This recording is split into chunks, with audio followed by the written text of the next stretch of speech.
لما نقراها من اليمين العلامة بص على الخمسة يبقى خمسة أكبر من التلاتة. لما نقراها من الشمال العلامة بص بعيد عن التلاتة، فهنقول تلاتة أصغر من خمسة. ده احنا كده بنقارن بين عددين صغيرين، إنما موضوع الدرس المقارنة بين الأعداد الكبيرة. أعداد كبيرة يعني فيها أرقام كتير، وده كان الدرس الأولاني. احنا أخذنا في الدرس الأولاني الأعداد الكبيرة، وأخذنا في العدد الكبير 4 مجموعات: الوحدات والألوف والملايين والمليارات.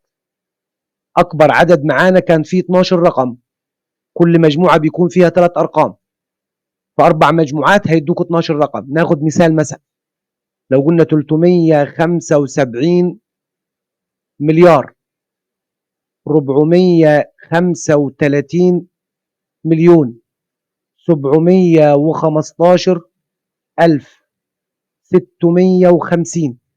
العدد اللي قدامك ده مكون من 4 مجموعات 12 رقم. المجموعة الأولى أول 3 أرقام مع بعض اسمهم الوحدات، الثلاثة اللي بعديهم ألوف، الثلاثة اللي بعديهم ملايين، الثلاثة اللي بعديهم مليارات. لما نقرأ من الشمال 375 مليار 435 مليون 715 ألف 650. احنا هنقارن بين عددين وهيكونوا كبار، هيكون فيهم أرقام كتير. الأعداد دي ممكن تكون مكتوبة في صيغ مختلفة. احنا تعلمنا صيغ كتابة الأعداد، أخذنا 4 صيغ بنكتب بيهم العدد. أولهم كانت الصيغة القياسية. الصيغة القياسية يعني العدد مكتوب في صورة أرقام زي العدد ده. الصيغة القياسية يعني العدد مكتوب في صورة أرقام زي العدد ده. أخذنا كمان الصيغة الممتدة، وقلنا نفتكرها بقيمة الرقم وزائد. قلنا نفتكرها بقيمة الرقم وزائد. أخذنا الصيغة التحليلية، وقلنا نفتكرها بالأقواس، هي بتكون على شكل أقواس. وأخذنا الصيغة اللفظية. الصيغة اللفظية يعني كلام، لغة عربية، زي ما هنقرأ العدد زي ما هنكتبه. تعالوا نقرأ كده بالصيغة اللفظية: 375 مليارا و435 مليونا و715 ألفا و650. طيب يبقى الدرس بتاعنا اسمه مقارنة الأعداد الكبيرة وفي صيغ مختلفة. لو احنا معانا عددين زي العددين دول وعايز أقارن بينهم، 3 مليون 548 ألف 3 مليون 548 ألف 740. الناحية الثانية 28 مليون 945 ألف 236. عشان تقارن بين عددين أول حاجة هتعملها هتعد الأرقام. هنعد أرقام العددين، تعال نعدهم مع بعض. العدد ده فيه 3 و3 6 و1 7. العدد ده فيه 7 أرقام. روح الناحية الثانية 3 و3 6 و2 8. العدد ده فيه 8 أرقام. اللي أرقامه أكتر هو الأكبر. العدد اللي أرقامه أكتر هو الأكبر، والعلامة دايما بتبص على الكبير، فهتبص عليه هو ده. هنبص على مين؟ على اللي أرقامه 8. طيب افرض كانوا الأعداد أرقامهم متساويين، العدد اللي على اليمين أرقامه نفس الأرقام اللي على الشمال. مثلا 435,682 475,683. العدد اللي هنا فيه 6 أرقام والعدد اللي هنا فيه 6 أرقام، أرقامهم متساويين. نتصرف إزاي عشان نقارن بينهم؟ هنبص من ناحية اليسار. آخر رقم على اليسار هنا 4، واللي جابله الناحية الثانية 4، دول بيساووا بعض. بص على اللي قبله هنا 7، واللي قبله هنا 3. تلاحظ إن ال7 أكبر من ال3، فالعلامة تبص عليه وخلاص ما تكملش. يبقى الملاحظة الأولى اللي أرقامه أكتر هو الأكبر. عند المقارنة بين عددين فإن العدد الذي أرقامه أكثر هو الأكبر. هتعد الأرقام، أول حاجة تعملها تعد الأرقام. لقيت واحد أرقامه أكتر من الثاني هو الكبير، العلامة تبص عليه. طيب لو كانت أرقامهم متساويين هنبص من ناحية الشمال ونقارن بين كل عددين قبال بعض. الأربعة هنا بتساوي الأربعة هنا، الثلاثة هنا أصغر من السبعة، السبعة هي الكبيرة، فالعلامة تبص على الكبير. خلاص هنبص على العدد اللي فيه 7. ناخد شوية أمثلة عشان نفهم أكتر. قارن بين كل عددين باستخدام أكبر أو أصغر أو يساوي.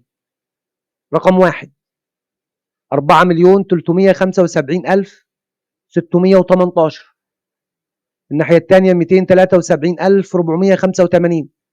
احنا قلنا أول حاجة هنفكر فيها هنعد الأرقام. العدد اللي هنا أرقامه كام؟ 3 و3 6 و1 7. دول 7 أرقام. تعال نروح نعد التاني. دول 3 و3 6. ده فيه 6 أرقام. اللي أرقامه أكتر هو الأكبر، يبقى العلامة تبص على الكبير. العلامة تبص على الكبير. رقم 2 284,533. الناحية التانية 285,376. أول حاجة هنعملها نعد الأرقام. هنا في 6 أرقام في العدد ده، والناحية التانية برضو 6. طلعوا بيساووا بعض. نتصرف إزاي؟ هنبص من اليسار. أول رقم من اليسار هنا 2، وأول رقم هنا 2. طلعوا بيساووا بعض. هنبص على اللي قبله. هنا 8 وهنا 8 برضو بيساووا بعض. ال8 بتساوي ال8. هنبص على اللي قبله. هنا 5 وهنا 4. الخمسة أكبر من الأربعة. الخمسة أكبر من الأربعة. فالعلامة هتبص على الكبير ومش هكمل، خلاص خلصت. رقم 3 نفس الفكرة. هنعد الأرقام. تعال نعد. 3 و3 6 و1 7. ده أرقامه 7. الناحية التانية 3 و3 6 و2 8. ده أرقامه 8. العلامة بتبص على الكبير، يبقى هتبص على العدد ده. رقم 4 نقرأ العدد. 1,350,416. الناحية التانية 1,350,416. نلاحظ إن هو نفس العدد اللي هنا نفس العدد اللي هنا، فدول كده بيساووا بعض. لو عديت أرقامهم هتلاقي أرقامهم متساويين. عدهم هنا هتلاقي 7 وهنا 7. طالما الأرقام متساويين هنشوف كل رقمين قبل بعض من اليسار. هنا في 1 وهنا في 1، وكل ما تبص على رقم واللي قباله هتلاقيهم شبه بعض، لأن الأرقام كلها متشابهة، فبالتالي العددين دول بيساووا بعض. ملاحظة رقم 3 عند المقارنة بين الأعداد في صيغ مختلفة من الأفضل كتابتها بالصيغة القياسية أولا ثم المقارنة. يعني لما ناجي نقارن بين الأعداد والأعداد دي هتكون مكتوبة في صيغ مختلفة، من الأفضل إن احنا نحولها لصيغة قياسية، وبعد ما نحولهم لصيغة قياسية نقارن بينهم. هنا مديني في رقم 1 عدد مكتوب بالصيغة القياسية 6,324,507. الناحية الثانية 6,354,507. العدد ده مكتوب بالصيغة اللفظية. احنا عشان نقارن بينهم هنحول العدد اللي مكتوب بالصيغة اللفظية إلى صيغة قياسية. ازاي هنحول العدد ده لصيغة قياسية؟ هنشوف أكبر حاجة موجودة في العدد ده. أكبر حاجة موجودة معانا في العدد ده 6 ملايين. الكلام ده معناه إنه أكبر مجموعة في العدد هي مجموعة ملايين. يبقى العدد ده هيكون في كم مجموعة؟ هيكون في 3 مجموعات: مجموعة وحدات، مجموعة ألوف، مجموعة ملايين. هنعبي الأطباق دي كلها أرقام. المجموعات اللي قدامك دي هنعبيها أرقام، بس المجموعة الأولى دي ممكن يكون فيها رقم، ممكن يكون فيها رقمين، ممكن يكون فيها 3. والله هي مجموعة الملايين فيها 6 ملايين. 6 ملايين دي معناها 6 في أحد الملايين. مجموعة الألوف 354 ألفا. 354 يعني 354. مجموعة الألوف فيها 354. مجموعة الوحدات و507. المجموعة اللي ما تتسماش، مش بننطق اسمها، فلما ما تلاقيش اسم المجموعة تعرف ان المجموعة دي مجموعة الوحدات. 507 يعني 507. مجموعة الوحدات فيها 507. العدد ده 6,354,507. عشان نقارن بينهم أول حاجة نعملها نعد الأرقام. العدد ده فيه 3 أرقام و3 أرقام 6 و1 7. العدد ده فيه 7 أرقام. الناحية الثانية 3 و3 6 و1 7. برضو 7 أرقام. هنقارن بينهم من الشمال. هنا في 6 والناحية الثانية 6. هنا في 3 والناحية الثانية 3 سووا بعض. هنا 2 والناحية الثانية 5. الخمسة أكبر من الاثنين، فبالتالي العدد ده العلامة هتبص عليه 6,354,507 هو العدد الأكبر، لأن الخمسة أكبر من الاثنين. السؤال رقم 2، العدد ده مكتوب بالصيغة الممتدة 3 زائد 10 زائد 500 زائد 3000 زائد 100,000. عشان نقدر نحول العدد ده إلى صيغة قياسية هنشوف أكبر حاجة في العدد. أكبر حاجة في العدد 100,000. الكلام ده معناه إنه أكبر مجموعة هي مجموعة ألوف، فكده العدد ده هيكون في مجموعتين، مجموعة وحدات ومجموعة ألوف. مجموعة الألوف فيها 100,000. 100,000 دي معناها إنه الواحد موجود في مئات الألوف. 100,000 يعني واحد موجود في مئات الألوف. مئات الألوف ده الرقم الثالث في مجموعة الألوف. 3000 يعني 3 في أحاد الألوف. هنزل 3 في أحاد الألوف الرقم الأولاني في مجموعة الألوف. طيب عشرات الألوف ما جابش سيرتها، هننزل مكانها صفر. نروح لمجموعة الوحدات. 500 يعني 5 في المئات. 10 يعني 1 في العشرات. 3 يعني 3 في الأحد. العدد ده 103,513. 103,513.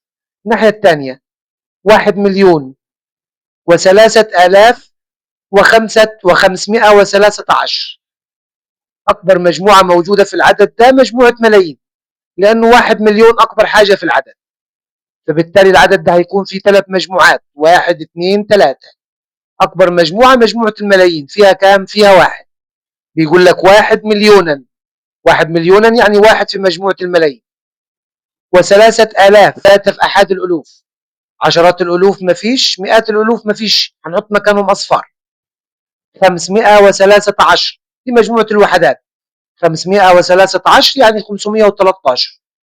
العدد ده 1,000,000 و3,513. الناحية الثانية 103,513. هتلاحظ إن العدد ده فيه 6 أرقام، والعدد الثاني فيه 7. اللي أرقامه أكتر هو الأكبر في العلامة، هتبص عليه. سؤال رقم 3، العدد ده مكتوب بالصيغة التحليلية 4 في 1 زائد 3 في 10 زائد 5 في 1000. أكبر حاجة موجودة معانا 5 في 1000، يعني مجموعة ألوف. بالتالي العدد ده هيكون في مجموعتين، مجموعة وحدات ومجموعة ألوف. الألوف فيها 5 في 1000. 5 في 1000 يعني 5 في أحاد الألوف. 3 في 10 يعني 3 في العشرات. أمال المئات ما جابش سيرتها، هنزل مكانها صفر. 3 في 10 يبقى 3 في العشرات. 4 في 1 يعني 4 في الأحاد. العدد ده 5,034. الناحية الثانية العدد ده مكتوب بالصيغة الممتدة 4 زائد 30 زائد 500 زائد 2,000,000. الأربعة معناها موجودة في الأحاد. 30 يعني 3 في العشرات. 500 يعني 5 في المئات. 2,000,000 يعني 2 في أحاد الملايين. عشان نقدر نكتب العدد ده بالصيغة القياسية أكبر حاجة معانا 2,000,000. فكده العدد ده فيه 3 مجموعات. أكبر مجموعة مجموعة الملايين، يبقى مجموعة الوحدات والألوف والملايين. هنعبي المجموعات دي أرقام. مجموعة الملايين فيها 2,000,000 يعني 2 في أحاد الملايين. ال500 دي موجودة في المئات. مئات مجموعة الوحدات، فالخمسة هنا في المئات. طب أمال الألوف؟ الألوف ولا جاب سيرة أحاد الألوف ولا عشرات الألوف ولا مئات الألوف. هنحط مكانهم 3 أصفار. ال30 يعني 3 في العشرات. 4 يعني 4 في الأحاد. كده العدد ده 2,000,000. سؤال رقم 4، العدد ده مكتوب بالصيغة الممتدة. عشان نكونه هنشوف أكبر حاجة موجودة معانا. أكبر حاجة 80,000. الكلام ده معناه إنه أكبر مجموعة في العدد ده مجموعة ألوف. فبكده هيكون معانا مجموعتين، مجموعة وحدات ومجموعة ألوف. هنعبيهم أرقام. 80,000. 80,000 يعني 8 في عشرات الألوف، العدد اللي في النص. طيب أحاد الألوف بيقول لك 5,000 يعني 5 في أحاد الألوف. 400 يعني 4 في المئات. 7 يعني 7 في الأحاد. طيب والعشرات ما جابش سيرتها، ننزل مكانها صفر. 85,407. الناحية الثانية 85,407. العددين دول بيساووا بعض. نروح نشوف السؤال اللي بعده. الفكرة الأخيرة في الدرس يسألك سؤال وبشكل مختلف شوية، وبرضه بيرتبط بالمقارنة بين الأعداد. هيسألك يقول لك عايز عدد، أو عايزك تكون عدد أقل من عدد، أو عايزك تكون عدد أكبر من عدد. هيديك عدد ويطلب منك تجيب عدد أقل منه، أو يديك عدد ويطلب منك تجيب عدد أكبر منه. بس هنا محدد لك الخانة اللي أنت هتغيرها، بيقول لك كون عددا في مئات الألوف. عايز أكون عدد في مئات الألوف هيكون أقل من العدد ده. إزاي أكون عدد أقل منه في مئات الألوف؟ هروح لمئات الألوف، حدد معايا مجموعة الألوف. مجموعة الألوف فيها 235. طيب هو مئات الألوف مين فيهم؟ مئات الألوف الاثنين، يبقى هنغير الاثنين دي. الاثنين دي هنخليها عدد أقل منها عشان هو عايز يكون عدد أقل منه. فأنت عندك اختيارين، يا إما تخليها واحد يا إما تخليها صفر. اللي هيكتبها واحد صح واللي هيكتبها صفر صح. المهم إن أنت تغير مئات الألوف زي ما هو بيقول لك، وتغيرها لعدد أقل منها، لأنه هو عايز يكون عدد أقل من العدد ده. يبقى الاثنين دي هتخليها واحد يا تخليها صفر. هتنزل الصفر والستة والأربعة والفاصل والخمسة والتلاتة، وهتغير الاثنين. أنا هخليها واحد، واللي هيخليها صفر برضو صح، والفاصل وبعد كده واحد. العدد ده هيبقى 1,135,460. هيكون أقل من 1,235,460. هنا 135,000 وهنا 235,000. يبقى العدد اللي احنا كوناه أقل منه، زي ما هو كان بيقول لي عايز عدد أقل منه. طيب كون عددا في عشرات الألوف أكبر من 25,341,506. أنا عايز أكون عدد أكبر منه. أكبر منه فين؟ أكبر منه هغير عشرات الألوف، هروح أحدد عشرات الألوف. مين في عشرات الألوف هنا؟ الأربعة. مجموعة الألوف 341,000. اللي موجود في عشرات الألوف هو الأربعة. هنغير الأربعة دي، هنخليها عدد أكبر منها. طالما أنا عايز أكون عدد أكبر من، يبقى هخليها أكبر من الأربعة. ممكن أخليها 5، أخليها 6، أخليها 7، أخليها 8، 9. كل واحد هو حر، اللي هيكتبها كده صح واللي يكتبها كده صح. المهم إنه يكون عدد أكبر من الأربعة. يبقى هتنزل الستة زي ما هي، والصفر والخمسة والفاصل وبعد كده الواحد، وهتغير الأربعة. أنا هخليها 5 والتلاتة والفاصل والخمسة والاثنين. العدد ده هيبقى 25,351,506. هيكون أكبر من 25,341,506. هنا 341,000 وهنا 351,000. طيب ناخد شوية مسائل عشان نثبت معلوماتنا. رقم 1، عايز يقارن بين العددين دول. عشان تقارن بين عددين هتعد الأرقام. عد معايا الأرقام: 3 و3 6 و1 7. العدد ده فيه 7 أرقام. 3 و3 6. العدد ده فيه 6 أرقام. العدد اللي أرقامه أكتر هو الأكبر، والعلامة بتبص على الكبير. رقم 2، عايز يقارن بين العددين دول. برضه هنعد الأرقام. عد معايا الأرقام: 3 و3 6 و1 7. دول 7 أرقام. الناحية الثانية 3 و3 6 و2 8. والعدد ده 8 أرقام. العدد اللي أرقامه أكتر هو الأكبر، والعلامة بتبص عليه. رقم 3، عايز يقارن بين العددين دول. عد الأرقام: 3 و2 5 و1 6. العدد الناحية الثانية 3 و3 6 و2 8. ده 6 وده 8. العدد اللي أرقامه أكتر هو الأكبر، والعلامة بتبص عليه. رقم 4، العدد ده فيه 3 أرقام و3 أرقام: 6 و1 7. ده فيه 7 أرقام. وده 3 و3 6 و1 7. برضو 7 أرقام. العددين أرقامهم متساويين. نتصرف إزاي؟ هنبص من الشمال، نقارن بين كل عددين من الشمال. ابدأ بالأربعة. هنا 4 وهنا 4 شبه بعض، روح للي قبله. هنا 3 وهنا 3 شبه بعض، روح للي قبله. هنا 8 وهنا 7. ال8 أكبر من ال7، العلامة تبص عليها وما تكملش. رقم 5، مديني عدد مكتوب بالصيغة الممتدة وعدد مكتوب بالصيغة القياسية. والملحوظة الثالثة كانت بتقول لو عندك عدد مكتوب بأي صيغة هتحوله إلى الصيغة القياسية وبعدين تقارن. العدد ده بالصيغة الممتدة نحوله لصيغة قياسية. أكبر حاجة موجودة في العدد ده 4000، يعني مجموعة ألوف. كده العدد ده هيكون فيه مجموعتين: مجموعة وحدات ومجموعة ألوف. أكبر حاجة في الألوف 4000. 4000 دي موجودة فين في الألوف؟ موجودة في أحاد الألوف. هنزل 4 في أحاد الألوف. وبعد كده أروح للوحدات. عايز المئات والعشرات والأحاد.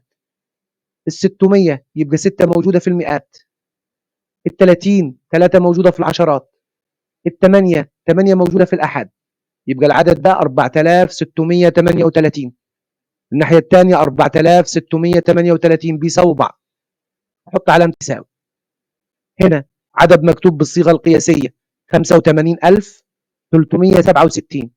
الناحية الثانية عدد مكتوب بالصيغة اللفظية 85203.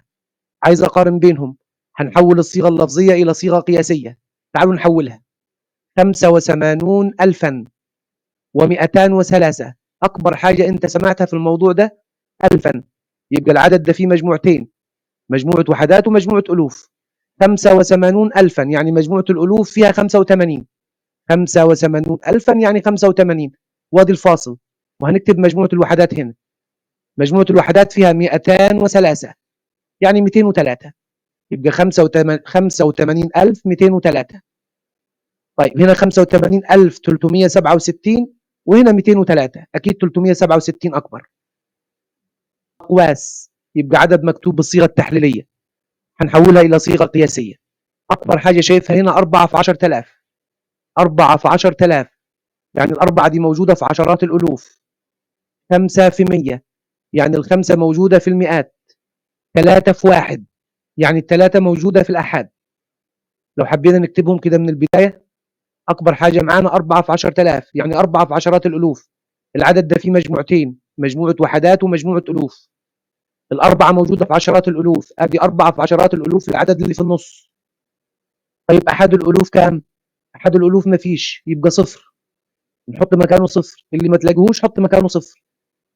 5 في 100 يعني الخمسة موجودة في المئات. 3 في 1 يعني 3 موجودة في الأحاد. طب العشرات مفيش عشرات، حط مكانه صفر. يبقى العدد ده 40503. الناحية الثانية برضو 40503. دول كده بيساووا بعض. آخر سؤال 5005. ده عدد مكتوب بالصيغة اللفظية 5005 من المجموعتين، مجموعة وحدات ومجموعة ألوف. مجموعة الألوف فيها 5000 ومجموعة الوحدات فيها 5. الخمسة موجودة في الأحاد والعشرات بصفر والمئات بصفر. هو ده 5005. الناحية الثانية 75005. ده 75000 وده 5000. ده في 4 أرقام وده في 5 أرقام، واللي أرقامه أكتر هو الأكبر والعلامة تبص عليه. وبكده نبقى خلصنا الدرس بتاعنا النهاردة. أتمنى تكونوا استفدتوا، وإن شاء الله أشوفكم الحصة الجاية على خير. والسلام عليكم ورحمة الله وبركاته.